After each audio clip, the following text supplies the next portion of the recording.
Siapa nama kamu? Aku Jin. Film ini menceritakan sepasang suami istri dan seorang anak perempuan yang menjalani kehidupan yang damai di sebuah kampung Melayu. Keluarga ini mulai diganggu berbagai kejadian aneh setelah tetangga baru menempati rumah kosong di samping rumah mereka. Nah, cerita dimulai dari seorang dukun yang sedang melakukan sebuah ritual untuk mengirim santau dengan melalui metode jeruk purut. Di hari itu, Halim tengah mengadakan syukuran karena ia telah mendapatkan sebuah proyek membangun sekolah. Tak lama itu, Husen, sahabat sekaligus tetangga dari Halim, datang bersama dengan istrinya yang bernama Ana. Nina, istri dari Halim, segera mengajak masuk ke dalam dan membiarkan Husen mengobrol dengan suaminya. Husen kala itu melihat rumah Halim yang terlihat sudah kuno. Halim sendiri memang sudah lama ingin merenovasi rumah agar terlihat lebih bagus. Lalu Adaman, tetangga Halim, pun datang bersama istrinya. Nina pun menyambut kedatangan tetangga mereka itu. Karena semua tamu sudah datang, Halim mengajak Husen dan Man untuk masuk ke dalam. Namun anehnya Man hanya termenung, memandang sekitar dengan tatapan yang sangat mencurigakan. Ia seolah-olah melihat hawa jahat di rumah itu. Lalu Nina meminta suaminya untuk mengajak Man masuk, karena acara sudah akan dimulai. Sore itu di dalam rumah, anak dari Nina dan Halim yaitu Aisyah merasakan ada sesuatu di dalam rumahnya. Aisyah mendengar suara-suara aneh yang ada di kamar di lantai 2. Aisyah masuk ke dalam kamar itu dan melihat kolong tempat tidur. Dan tiba-tiba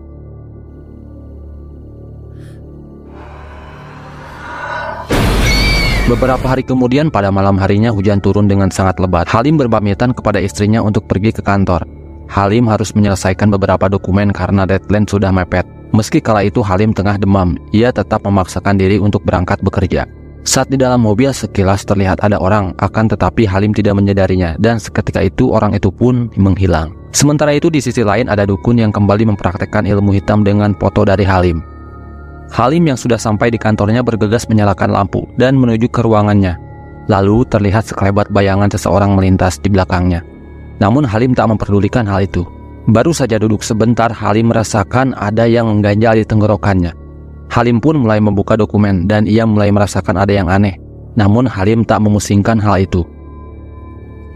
Sementara itu di rumah Aisyah yang telah bermain bersama bonekanya, tiba-tiba melihat pintu kamar mandi yang terbuka. Penasaran dengan hal itu, Aisyah mendatangi pintu tersebut. Melihat anaknya berbicara dengan seseorang, Nina mendatangi Aisyah dan bertanya dengan siapa Aisyah berbicara. Sementara itu Halim merasa kehausan dan mengambil air minum yang sudah tersedia. Sebelum minum, Halim membaca basmalah, namun tiba-tiba gelas kaca itu retak dan pecah. Di dalam rumah, Nina mengambil kelereng milik Aisyah. Tiba-tiba Aisyah ketakutan melihat bayangan di atas ibunya yang masuk ke dalam tubuhnya. Nina merasakan kesakitan di bagian perut secara tiba-tiba. Sementara itu lampu di kantor mati. Halim menyalakan senter dari HP-nya. Kemudian ia mengecek saklar, namun Halim dikejutkan dengan OB yang bernama On. Lalu On bertanya apa yang dilakukan bosnya malam-malam di dalam kantor. Dan tentu Halim mengatakan jika dirinya sedang bekerja. Dan On memberitahu jika hari itu adalah malam Jumat. Dan menanyakan apa bosnya tidak takut dengan hantu. Halim yang merupakan orang skeptis tak mempercayai hal tersebut. Ia justru menantang jika hantu itu benar ada, ia ingin berjumpa dengannya. On lalu memperingatkan Halim untuk berhati-hati karena ada orang yang mengirim teluh pada Halim dan ingin menghancurkan keluarganya. Halim yang mendengar hal itu cukup terkejut dan ia tak bisa berkata-kata. Tiba-tiba Nina menelpon yang tengah kebingungan. Di sini Nina memintanya untuk segera pulang karena ia merasa sakit. On yang berada di belakang Halim tiba-tiba saja menghilang. Halim pun kebingungan mencoba mencari On di mana-mana, namun tak ketemu. Kemudian dia pun bergegas mengambil jaket dan bersiap untuk pulang. Seperti kita lihat dalam papan absensi, On sedang cuti selama seminggu. Di sini Halim tak sadar dengan siapa ia bicara. Sesampainya di rumah, Halim melihat Nina yang tengah menonton TV, namun dengan duduk secara terbalik, di mana kepalanya berada di bawah. Halim tak sadar dengan keanehan itu dan justru ikut-ikutan duduk seperti istrinya. Lalu Halim bertanya pada Nina, sakit apa? Namun Nina menjawab singkat, jika dirinya sudah sembuh. Kemudian Halim pun mengajak Nina ke dokter pada esok hari untuk mengecek kandungan, siapa tahu Nina tengah hamil. Lalu Halim pun merasa lapar. Lalu Nina hanya mengisyaratkan dengan tatapan jika di meja ada makanan. Segera Halim mengambil makanan itu dan makan dengan lahapnya. Halim yang melihat makanan itu berupa mie goreng, namun sebenarnya makanan yang Halim makan adalah belatung dan cacing. Halim dengan lahap memakan makanan itu hingga habis tak tersisa. Sementara itu di tempat lain, seorang dukun kembali mengirim teluh pada Halim. Ia juga memberi makanan peliharaannya yang bertugas mengantarkan santet kepada keluarga Halim. Pada pagi harinya Halim membawa istrinya ke dokter. Dokter itu memberitahukan jika Nina hanya mengalami perutnya sakit saja. Dokter hanya memberikan obat untuk Nina dan meminta Halim agar memastikan istrinya makan tepat waktu. Ketika berjalan melalui lorong rumah sakit, ada seorang penjual jamu yang memandang Halim dan Nina dengan raut wajah penuh ketakutan. Halim yang merasa kasihan memberikan beberapa uang untuk penjual jamu itu. Akan tetapi penjual jamu itu ketakutan karena melihat Halim berjalan dengan sosok nenek tua mengerikan. Di dalam mobil, Halim membuka pembicaraan jika ia mengira Nina akan hamil dan Aisyah akan mempunyai adik. Sayangnya jawaban dari Nina justru mengatakan jika Aisyah akhir-akhir ini bertingkah aneh dan berbicara sendiri. Di sini Halim tak mengerti apa yang dikatakan Nina dan justru menanggapi perkataan istrinya dengan sebuah candaan. Nina tiba-tiba marah karena Halim tak mempercayai perkataannya. Halim pun merasa ada yang aneh dengan istrinya itu karena tak biasanya Nina berteriak-teriak padanya. Hingga akhirnya Halim pun memberhentikan mobilnya. Ketika Halim hendak mengambil telepon di bawah, tiba-tiba wujud nenek tua mengejutkan Nina dan membuatnya berteriak ketakutan. Sementara itu, istri Man memperingatkan suaminya agar bertingkah lebih baik karena mereka pindah akibat perbuatan dari suaminya itu. Di sini Man tak terlalu memperdulikan apa yang dikatakan istrinya. Halim lalu menemui Husein yang tengah berada di kebun. Dia pun menceritakan apa yang terjadi dengan istrinya yang bertingkah menjadi aneh. Husein langsung mengatakan jika mungkin ada yang mengirim santet pada Halim. Halim yang mendengar tersebut menyangkal dan mengatakan jika dirinya tak percaya dengan santet. Lalu Husein pun akan mencoba menanyakan pada temannya yang mengetahui hal-hal tentang dunia gaib. Halim meminta tolong pada temannya itu untuk melihat apa yang terjadi pada Nina. Ia mengatakan jika dirinya juga mencurigai tetangganya yang bertingkah aneh yaitu Man. Sore harinya Halim yang pergi ke masjid menggunakan mobil merasa ada yang aneh. Terlihat ada sebuah truk yang mengikutinya, namun tak berselang lama truk itu bersimpang ke jalan lain. Setelah saat maghrib, Halim menyapa salah satu tetangga yang baru saja keluar dari rumah sakit. Sementara itu di dalam rumah, Aisyah merasakan ada hal yang aneh. Tiba-tiba, Nina yang terkejut dengan teriakan dari anaknya dan menumpahkan makanan yang ia masak, Nina langsung marah besar dan mengetai anaknya dengan perkataan yang kasar. Nina kemudian meminta Aisyah untuk memungut telur-telur itu. Ketika akan mengambil, tiba-tiba saja ada tangan yang meraih telur itu. Kemudian Aisyah mencoba melihat melalui kedua kakinya. Akan tetapi ternyata terlihat sang ibunya yang makan telur. Di tempat lain, Halim mampir ke warung yang akan membelikan ayam goreng untuk Nina. Ketika Halim masuk ke dalam mobil, ia terkejut karena truk yang mengikutinya tiba-tiba saja parkir di dekatnya. Namun ternyata itu adalah Husein. Husein meminta maaf karena tadi ia mengikuti Halim dan tidak memberikan tanda. Husein mengatakan jika ia sudah menemui temannya yang mengerti tentang dunia pergoiban. Halim pun merasa senang mendengar hal itu dan ia pun bergegas untuk pulang ke rumah. Sesampainya di rumah, Halim menutup jendela yang terbuka dan ketika jendela itu ditutup, terlihat dari cermin ada sosok nenek yang sedang makan. Setelah Halim membalikkan badan, ternyata itu adalah istrinya. Ketika Halim memegang tangan Nina, tiba-tiba saja Nina berubah wujudnya. Halim yang ketakutan, ia mencoba tetap tenang dan menanyakan di mana keberadaan Aisyah. Ternyata Aisyah tengah duduk di tangga sembari menundukkan kepala. Ketika Halim menyapa, tiba-tiba wajah Aisyah berubah. Malam itu Halim mencoba menenangkan diri. Tak berselang lama Nina datang menanyakan makanan yang dibawa Halim. Nina meminta maaf karena ia ketiduran dan tak mengetahui jika Halim telah pulang. Ketika Nina mencoba menggoda suaminya,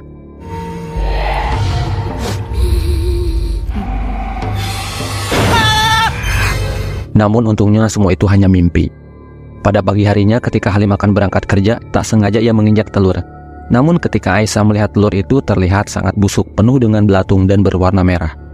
Sementara itu saat di depan rumah Halim, Man membacakan doa seolah dia merasakan adanya sesuatu. Nina yang masih tidur lalu terbangun karena ada yang menggerakkan tempat tidurnya. Ketika Halim sudah sampai kantor, dia memikirkan apa yang sedang terjadi dengan keluarganya. Dan tiba-tiba saja ia mendengar suara berisik dari bawah meja, dan ternyata itu adalah On yang tengah membersihkan pecahan kaca. On melihat tangan Halim yang lebam dan menanyakan apa yang terjadi. Halim justru terkejut mengetahui hal itu dan ia menceritakan mimpi mengerikannya semalam. Di sini On langsung menyarankan Halim untuk menemui Ustadz karena ia merasa ada yang mengerjai Halim. Lalu Halim bertanya tentang apa yang mereka bicarakan di malam Jumat lalu. Namun On justru terkejut karena selama itu dia cuti selama seminggu dan baru kembali bekerja hari ini. Kini dari luar ruangan terdengar suara wanita yang berteriak yang mengejutkan mereka berdua. Terlihat kini Nina memakan telur. Man yang berada di sana membacakan doa untuk menangkal gangguan dari makhluk halus yang mengganggu Nina. Seketika itu Nina pun akhirnya tersadar dengan apa yang terjadi. Lalu ia pun segera menelpon Halim untuk segera pulang. Tak lama sosok makhluk halus itu pun mendatangi Nina. Saat perjalanan, Halim kala itu sempat terhambat oleh mobil yang mogok di tengah jalan. Sementara itu makhluk-makhluk itu pun mulai menyerang Nina. Lalu tiba-tiba saja ada Husain yang sebelumnya telah ditelepon oleh Halim. Kemudian Husain mengusir makhluk itu. Tak berselang lama Halim pun datang dan menenangkan Nina. Pada malamnya Halim membawa Nina pergi ke rumah seorang nenek-nenek untuk melakukan pijat tradisional. Nenek itu terkejut ketika melihat tubuh Nina yang penuh luka dan muncul borok mengerikan di punggungnya. Ketika si nenek itu mencoba menanyakan apa yang terjadi, Nina justru menatapnya dengan penuh kengerian. Si nenek itu tahu jika itu bukan Nina. Kemudian nenek itu pergi menemui Halim. Dia berkata jika istri dan anaknya telah terkena santet. Halim yang mendengar itu justru tak percaya dan mengelak. Ia mengatakan jika tak ada orang yang iri padanya selama ini. Halim juga menunjukkan luka di tangannya dan hal itu mengejutkan si nenek. Halim juga mengatakan jika ia sudah pergi ke rumah sakit, namun dokter mengatakan jika tubuhnya baik-baik saja. Si nenek itu pun mengatakan jika apa yang diderita Halim bukan suatu penyakit medis. Namun tiba-tiba saja dari belakang Nina mengajak suaminya untuk bergegas pulang. Namun sebelum pergi si nenek memberikan pusaka pada Halim guna berjaga-jaga.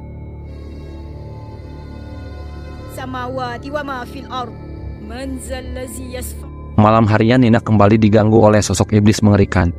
Halim mencoba menenangkan istrinya, namun tiba-tiba saja lampu mati. Seketika itu Halim turun ke lantai bawah untuk menyalakan listrik. Sementara itu gangguan yang dialami Nina semakin parah. Halim yang berhasil menyalakan listrik, ia melihat Aisyah yang jongkok ketakutan di bawah tangga. Ketika mereka berdua hendak kembali ke kamar, ketukan pintu terdengar kencang dari depan rumah. Dan ternyata itu adalah Man dan istrinya yang memberitahu jika ia mendengar suara orang menjerit. Nina yang masih dihantui sosok mengerikan hingga jeritannya terdengar keluar. Segera mereka berdua masuk ke dalam kamar. Akan tetapi Nina tak ada di atas tempat tidur.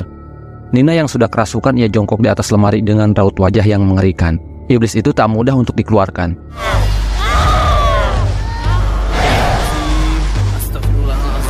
Lalu Man meminta Halim untuk memegang istrinya.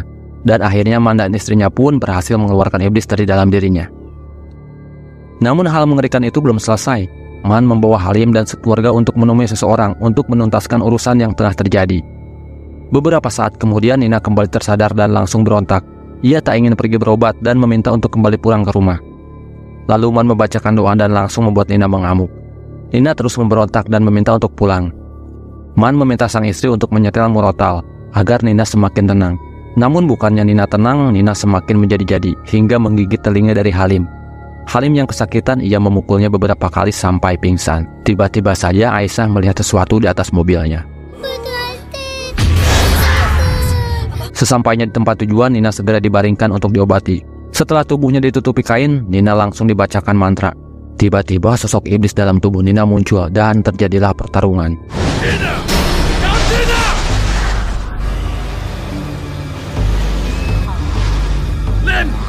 Dan dukun itu memberitahu jika istri dari Halim terkena santau dari tetangga dekat. Tanpa pikir panjang, Halim langsung menuduh Man yang telah melakukan itu semua ke istrinya. Halim selama ini sudah curiga dengan Man yang bertingkah aneh. Namun tiba-tiba sosok iblis dalam tubuh Nina mengatakan jika dirinya adalah Husain. Lalu Halim teringat di mana ketika ia melakukan syukuran. Kala itu Husain menawarkan bubur kacang yang ternyata itu adalah media santet yang dikirimkan oleh Husain.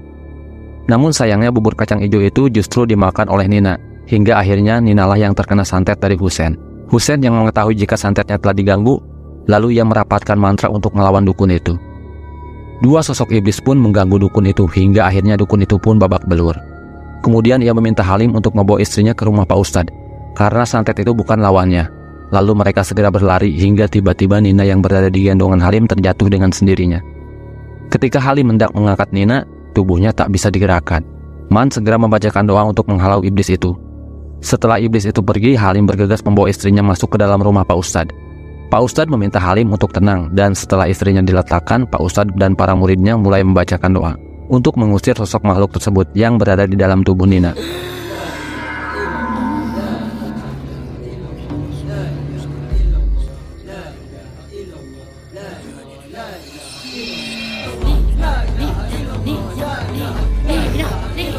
Tanpa sadar, Halim dan istrinya Man tiba-tiba mengikuti Nina yang tengah kerasukan. Pak Ustadz dan Man segera menyadarkan Halim dan juga istri dari Man. Dan sosok dalam tubuh Nina mengatakan jika ia adalah jin yang beragama Majusi. Ketika Pak Ustadz bertanya siapa yang mengantarkan jin itu, Nina memberitahu jika tuannya adalah Husain. Dia ingin menghancurkan Halim. Segera Pak Ustadz membacakan doa untuk mengusir sosok jin jahat itu. Pertarungan pun kembali terjadi. Hingga akhirnya Pak Ustadz meminta jin itu untuk masuk ke agama Islam. Seketika itu Nina tak sadarkan diri dengan mulut yang berbusa. Kemudian Halim pun mencoba menyadarkan istrinya. Dan untungnya Nina masih bisa terselamatkan. Sementara itu Husain mati ditemani dengan sosok jin peliharaannya. Dan film pun berakhir. Nah oke guys, mungkin segitu dulu di pembahasan kali ini. Semoga kalian semua terhibur dan sampai jumpa di next video.